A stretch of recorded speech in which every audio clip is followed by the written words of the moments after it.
경제적 자유를 추구하는 여러분들과 함께 금융 재테크 정보를 공유하는 종합자산관리 채널 머니몽TV에 오신 것을 환영합니다. 금융재테크 머니몽TV입니다.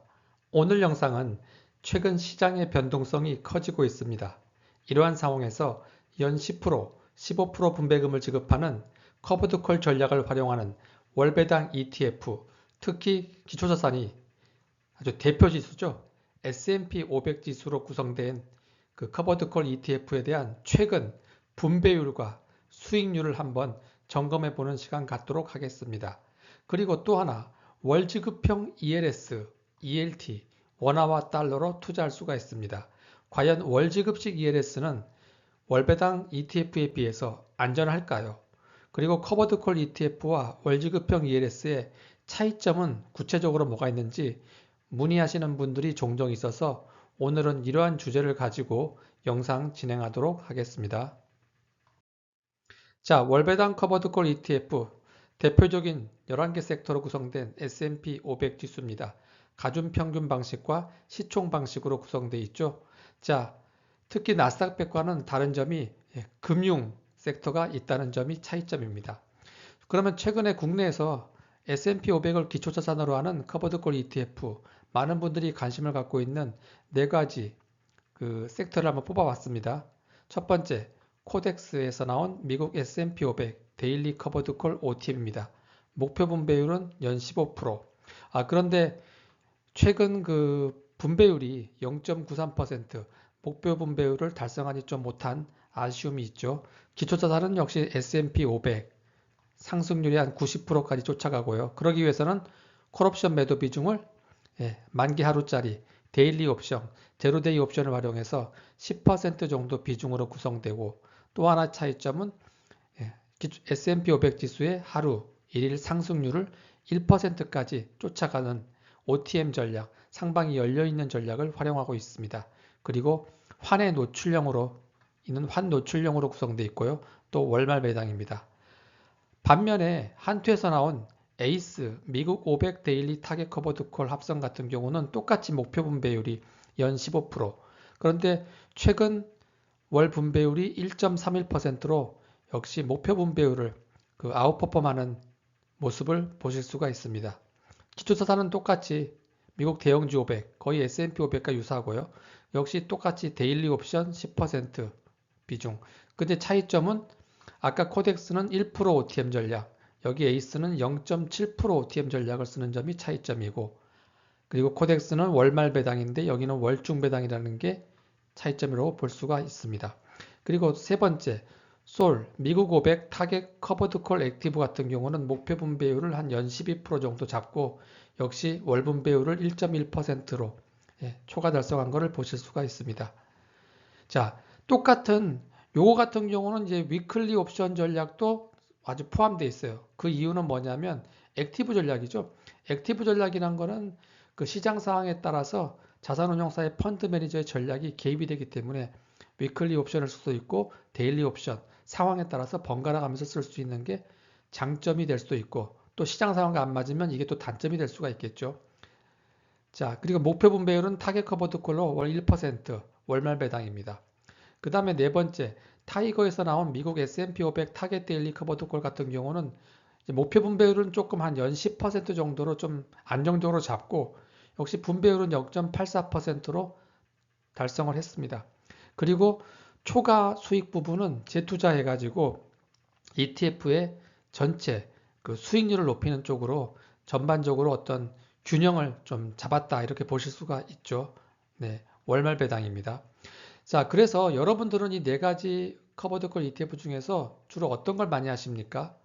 제가 최근 한 3개월 이상 종합적으로 여러 지표를 놓고 한번 검토한 결과 전체적으로 봤을 때는 두 번째, 한투에서 나온 에이스 미국 500 데일리 타겟 커버드콜이 가장 종합 점수로는 무난하다고 제 개인적으로는 판단이 됩니다. 일단 설정액, 최소한 설정액 같은 경우는 1000억이 넘어야 됩니다. 그 다음에 하루 거래량, 요거는 통상 10만 이상의 거래량이 나와줘야 되는 거고, 그 다음에 한 3개월, 6개월 정도 수익률이 꾸준하게 그 S&P 500, 그 기초자산을 잘 따라가고 있는지, 그 다음에 목표 분배율은 매달 그 초과 달성에서 잘 나오고 있는지, 그 다음에 추적 오차죠. S&P 500 지수와 그 다음에 요 해당 ETF의 그 NAV 순자산 가치가 어떻게 그 괴리가 없이 잘 쫓아가고 있는지, 그 다음에 이제 하락장에서 얼마나 덜 떨어지는지, 특히 하락했다가 회복했을 때 그 회복력은 괜찮은지, 이런 여러 가지 지표를 놓고 봤을 때는 현재까지는 에이스가 가장 무난하다, 이렇게 보실 수가 있습니다. 여러분들도 참조하시기 바라겠습니다. 최근 시장 상황 어떻게 변동성이 굉장히 크죠. 어느 정도 예상은 했습니다. 지금 강세장 3년차에 진입했죠. 통상적으로 2022년도 10월 요때가 제가 봤을 때는 지금 거의 그 바닥이고, 그때부터 계속 현재까지 강세장이라고 볼 수가 있습니다. 2022년 10월 같은 경우는 S&P 500 지수가 그 당시 한 3,570선이었고요. 그런데 이제 통상 한 2, 3년 차 주기로 한 15% 이상 조정이 오는 그런 어떤 베어 마켓, 하락장도 오는 경우가 종종 있다 보니까 올해는 조금 이런 조정에도 어느 정도 대비를 하실 필요가 있습니다. 가장 시장의 큰 리스크는 다 아시다시피 관세죠. 그래서 요 뭐 철광이라든가 알루미늄, 멕시코, 캐나다의 뭐 25% 관세, 중국은 10% 추가 관세. 관세를 때리게 되면 어떤 효과가 있습니까? 수입 물가가 상승하죠. 그럼 인플레이션을 자극할 수가 있고요. 또 하나, 전 세계 그 S&P 500 지수의 한 40% 이상의 기업이 글로벌 기업이죠. 그래서 전 세계에서 돈을 벌고 있는데 달러가 이렇게 강세로 가게 되면 어떤 현상이 발생합니까? EPS, 주당 순이익이 통상 1.5에서 2% 정도 감소한다고 합니다. 예, 기업 어닝, 실적이 감소하게 되면 주가는 상당히 조정을 받을 수도 있겠죠. 여러 가지 이런 영향들이 지금 반영되고 있고, 특히 트럼프 기 같은 경우는 그 단기적으로는 강달러, 중장기적으로는 약달러를 지금 선호하고 있고요. 특히 금리 같은 경우는 그 장기 채권, 10년물, 30년물 금리를 빨리 떨어뜨리는 것을 주로 목표로 하고 있기 때문에 어떤 도지라든가 정부 효율부 이걸 활용해서 어떤 비용 절감, 이거를 가지고 국채 발행을 조금 덜하고, 그래서 장기 금리를 지금 떨어뜨리고 있습니다. 어느 정도 효과는 보고 있죠. 하지만 뭐 향후에 뭐 일본의 금리 인상이라든가 엔캐리 트레이드 정산도 남아있기 때문에 좀 두고 봐야 될 것 같고, 금이 지금 사상 최고치인데 트로이 온스당 지금 2,900이죠. 그런데 금 같은 경우는 사실 이자를 줍니까?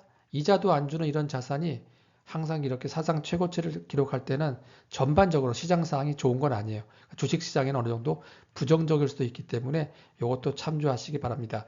그런 것 때문인지 최근에 좀 조정이 심해지고 있어서 그 다우지수 같은 경우는 고점 대비 한 44,000포인트에서 마이너스 5.8% 이상, S&P 500 같은 경우는 얼마 전에 6,100포인트에서 지금 마이너스 6.4% 이상, 나스닥 100 같은 경우는 2만 포인트에서 지금 마이너스 10% 이상 조정을 받고 있죠.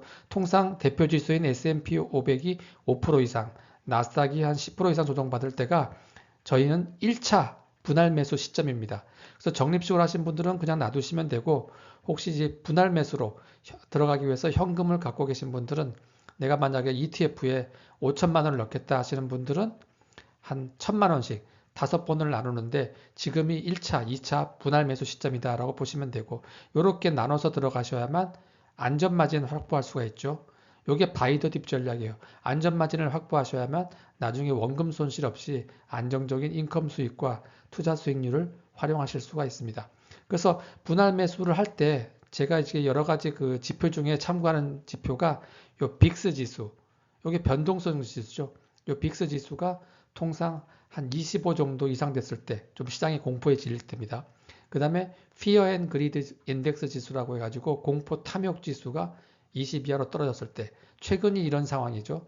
그 다음에 상대 강도 지수라는 RSI 지수, 요게 30 이하 같은 경우는 어떤 구간이죠? 네, 과매도 구간, 공포의 구간입니다. 요때 이제 들어가시는 거죠. 반대로 RSI가 70 이상이면 과매수 구간, 이때는 들어가시면 안 되겠죠. 매수하지 말고 기다리셔야겠죠. 예, 요 지표를 활용하셔가지고 분할 매수로 들어가시기 바라겠습니다. 그리고 요 S&P 500을 기초자산으로는 월배당 커버드콜 ETF는 매매 차익이라든가 그 다음에 배당, 옵션 프리미엄이 해외 지수이기 때문에 다 배당 소득세 과세가 됩니다. 특히 배당 같은 경우는 한미 조세 협약에 의해서 15%로 또 원천 징수가 되죠. 그런데 최근에 또 여러분께서 커버투콜 ETF에 가입하셨는데 그 분배그 지급 기준일이 통상 월중 배당은 15일, 월말 배당은 30일이죠. 요때 NAV 순자산 가치가 그 통상 액면가 얼마죠? 액면가 10,000원. 요 NAV 같은 경우는 그 총 보수 비용을 차감하고 발행 좌수로 나눈 게 순자산 가치인데 요 순자산 가치가 액면가 10,000원보다 작다는 거는 통상 얼마 전에 미국 30년 국채 이렇게 나왔죠. 뭐 9,700, 9,500. 그게 무슨 뭘 의미하죠? 원금이 손실난 상황에서 이렇게 뭐 10% 이상씩 그 분배금을 받게 되면 세금이 있나요? 세금이 없죠. 과표에 잡히지 않습니다. 왜냐하면 세금이란 거는 매매 차익이 발생했을 때만 나오는 거기 때문에 손실난 상태에서 그 분배금을 지급받을 때는 과표에 잡히지 않는 점도 종종 있으니까 이런 것들을 또 질문하시는 분들이 있어서 참고하시면 되겠습니다. 그 다음에 연금 절세 계좌를 활용하시는 분들 많이 계시죠. 그래서 요 S&P 500 지수를 기초자산으로 하는 ETF 같은 경우는 주식 배당 같은 경우는 15%로 원천 징수하고 과세 이연은 되지 않습니다. 하지만 매매 차익이라든가 옵션 프리미엄은 과세 이연이 가능하고 그 다음에 재투자되고 복리 효과를 활용해서 나중에 저율 과세로 또 절세 효과를 누리실 수 있기 때문에 계속 관심을 가지고 활용하시면 되겠습니다. 아시겠습니까? 자, 월지급형 ELS, ELT, 원화 달러로 투자할 수가 있습니다. ELS, ELT 들어보셨습니까? 차이점이 뭐죠? 증권사에서 발행한 상품인데 증권사에서 가서 상담하시면 ELS라고 하고 이 발행한 ELS를 비용을 주고 은행에서 또 이거를 이제 차입을 해서 특정금전 신탁이라는 계정으로 만들어서 고객님들한테 파는 게 이게 ELT라고 해요. 그러니까 여러분들께서 증권사에 가시면 ELS, 은행에서는 ELT다, 신탁 상품이다 이렇게 보시면 되겠습니다. ELS 같은 경우는 어떤 거냐? 지수가 보통 S&P 500 지수를 예로 들면 상승해도 또 어느 정도 하락해도 그 조건 안에만 충족하게 되면 확정 분배금을 지급한다는 게 장점입니다. 아까 월배당 커버드콜 ETF의 분배금은 확정입니까? 아니죠. 변동 분배금입니다. 근데 ELS는 확정 분배금이고요. 최근에 매주 발행이 돼요. 최근에 나오고 있는 ELS 몇 가지 한 네 가지를 뽑았는데 예를 들어서 삼성증권에서 발행한 ELS 이 숫자 6개가 뭐죠? 이걸 베리어라고 합니다. 이거를 스텝 다운형이라고 해요. 기초자산은 S&P 500도 있고 유로스탁스 50도 있고 코스피 500이라는 대표적인 3대 지수가 있습니다. 이걸 3인덱스 지수라고 하죠. 통상 만기는 3년이에요. 그런데 3년까지 기다리시는 게 아니고 6개월 단위로 이 숫자가 있죠. 내가 처음에 가입했을 때 이 지수의 평가 금액이 100입니다. 그러면 6개월 지났을 때 90이라는 거는 5%만 빠지지 않으면 뭐가요? 내가 가입한 S&P 500, 유로스탁스 50, 코스피 200이 6개월 되는 시점에서 올라가면 상관이 없고 빠져도 5% 이내만 있으면 만기가 상환됩니다. 이걸 조기 상환이라고 해요. 그러면 연간 8.04%였는데 6개월 조기 상환이 되면 몇 퍼센트 가져가죠? 내 원금의 4.02% 충족시킨다 이렇게 보시면 되고 통상 또 수수료가 있죠. 우리 ETF 같은 경우도 0.3%, 0.4% 이렇게 총보수가 있죠. 돌려줍니까? 없어지는 돈이죠. 하지만 이 ELS는 참 특이한 점이 이렇게 6개월 이후에 조기 상환이 되거나 만기 끝나는 시점에 만기 상환이 되게 되면 1%나 되는 높은 수수료였지만 이게 페이백 돼요. 다시 돌아옵니다. 그렇기 때문에 내가 수수료를 지급할 일은 없어요. 그래서 오히려 더 좋겠죠. 원금의 8.04%를 받는다 이렇게 보시면 되고요. 그 다음에 여기 노낙인으로 되는데 낙인과 노낙인 상품을 구분하셔야 됩니다. 통상 가입한 시점부터 6개월, 1년 조기 상환까지 이렇게 평가를 할 때 매일매일 평가를 한다 그러면 낙인이고 요 시점 6개월 조기 상환 시점에 한 번만 평가 금액을 평가해서 요 조건에 충족하게 되면 상환이 되는 겁니다. 어느 게 더 안전합니까? 노낙인이 훨씬 안전하죠. 그래서 위에 삼성증권 ELS 상품은 노낙인 상품이고 두 번째 에너지투자증권 ELS 요 상품 같은 경우는 쿠폰은 10.86으로 높죠. 역시 월지급식입니다. 이것도. 하지만 여기는 투인덱스죠. 지수는 S&P 500인데 종목형 반도체 엔비디아가 들어가 있습니다. 근데 낙인이라고 돼 있죠. 이건 뭐죠? 예, 매일매일 평가를 했는데 갑자기 엔비디아가 아시죠? 2022년도처럼 마이너스 70% 이상 빠집니다. 그러면 낙인 베리어 65% 이상 빠지게 되면 터치를 하게 되죠. 이걸 터치했는데 만기 3년 때까지 다시 65% 이상으로 회복되지 못하면 어떻게 되죠? 네, 원금 손실이 마이너스 65%가 되는 거예요. 이게 고정이 되는 겁니다.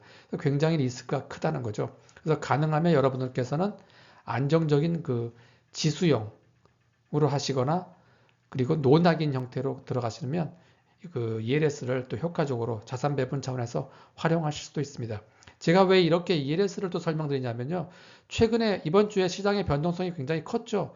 이럴 때 통상 이런 쿠폰 분배율이 높아져요. 그래서 여러분들께서 다음 주, 다다음 주 ELS를 보시게 되면 지금보다 평균 1, 2% 정도, 많으면 3%까지 쿠폰 분배율이 높아 있는 것을 보실 수가 있습니다. 그 다음에 요게 월배당 커버드콜 ETF와 다른 점은 월배당 ETF면 내가 더 이상 운영하기 싫으면 해지하시면 되죠. 하지만 이거는 중도 해지가 쉽지가 않습니다. 물론 해지는 할 수 있지만 내가 손실난 상태에서 그때 평가 금액에서 해지를 하게 되면 해지 수수료가 5%가 더 붙기 때문에 원금 손실이 크죠. 그래서 해지를 사실 못 하시는 거예요. 그 다음에 여기서 이제 이익을 얻게 되면 배당소득세로 15.4% 과세가 됩니다. 요 3 인덱스 조건은 S&P 500이나 유로스탁스 50, 코스피 200이 요 베리어 6개월에 5%, 1년에 10% 이렇게 모두 엔드 조건으로 형성된다는 거 참조해 주시기 바라겠습니다. 통상 이 지수형 같은 경우는 2000년 이후에 그 우리나라에서 이렇게 매주 발행하는 ELS 중에서 손실난 경우는 사실 한 번도 없었어요. 그런데 작년 4월에, 작년 5월에 유일하게 기초자산이 여기 홍콩 H주가 들어가는 경우 신문에서 많이 보셨죠. 그래서 2021년도 상반기에 홍콩 H주가 11,000포인트일 때 많은 분들이 가입하셨는데 이게 3년 만기가 되는 시점이 작년 상반기였습니다. 또 하반기였고요. 이때 6,000포인트까지 밑으로 떨어졌죠. 그래서 5,700까지 밀려서 8,000까지 회복 안 되는 분들 같은 경우는 사실 원금 손실이 얼마 나옵니까? 여기 65가 안 되기 때문에 한 40% 이상의 손실이 발생되는 경우가 딱 한 번 작년에 있었다. 이렇게 보시면 되겠습니다.